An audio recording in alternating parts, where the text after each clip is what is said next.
उत्तराखंड में नगर पालिका, नगर निगम और अन्य निकायों के कार्यालय खत्म हुए 6 महीने बीत चुके हैं। निकायों का कार्यालय खत्म होने के बाद प्रशासकों को दायित्व दिया था, जिनका कार्यालय अभी 3 महीने और बढ़ा दिया गया है। इससे अंदेशा जताया जा रहा है कि शायद चुनाव में अभी और समय लगेगा। बता दें कि इससे पहले भी कोर्ट राज्य सरकार को 2 जून 2024 तक निकायों का चुनाव संपन्न करने को कह चुकी है, लेकिन अभी तक राज्य सरकार ने ना ही तो चुनाव कराए हैं और ना ही कोर्ट के आदेशों का पालन किया है। यही कारण है कि अब इस मामले में राजनीति भी शुरू हो गई है।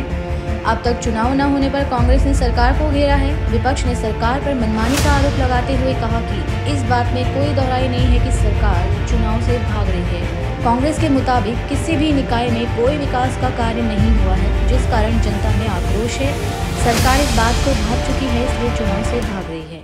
देखिए, लगातार निकाय चुनाव से सरकार भाग रही है, इसमें कोई दो राय नहीं है। सरकार मनमाने तरीके से, जिस तरीके से प्रशासकों को थोपने का काम कर रही है, फिर से उनका कार्यकाल बढ़ाया गया है। हमने जब चुनाव होने चाहिए थे तब भी प्रशासकों को बिठाने का विरोध किया था, और जब दोबारा से जो है चुनाव होने चाहिए थे फिर प्रशासकों का कार्यकाल अनावश्यक रूप से बढ़ाया गया है। तो सरकार चुनाव से इसलिए भाग रही है कि निकायों में कोई भी विकास के काम नहीं हुए हैं। आप किसी भी निकाय में चले जाइए, वहाँ पर जो है नालियाँ नहीं बनी हैं, ड्रेनेज की व्यवस्था नहीं है, सफाई की व्यवस्था चरमराई हुई है, स्ट्रीट लाइटें नहीं हैं, नए पार्क तो बने ही नहीं हैं, पुराने पार्कों का भी रख रखाव नहीं हुआ है। तो जनाक्रोश है, और जनाक्रोश को सरकार भांप चुकी है, इसीलिए बार बार जो है चुनाव टाले जा रहे हैं। और माननीय हाईकोर्ट के निर्देशों की भी अवहेलना हो रही है।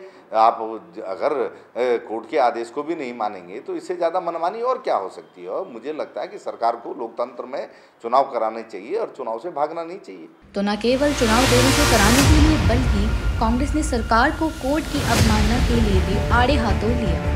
इस पर जब भाजपा से पूछा गया तो भाजपा ने कहा कि सरकार हर समय निकाय चुनाव के लिए तैयार है। भाजपा प्रवक्ता कमलेश रमन का कहना है कि सरकार कोर्ट का सम्मान करती है, और हमारे प्रदेश अध्यक्ष महेंद्र भट्ट द्वारा बीते दिनों निकायों को लेकर यह कहा गया है कि सरकार हर समय निकाय चुनाव के लिए तैयार है और जल्द ही निर्वाचन आयोग चुनावों की तिथि घोषित कर सकता है। देखना यह है कि तिथि अब कब घोषित होती है। डाउनलोड करें देवभूमि इंसाइडर।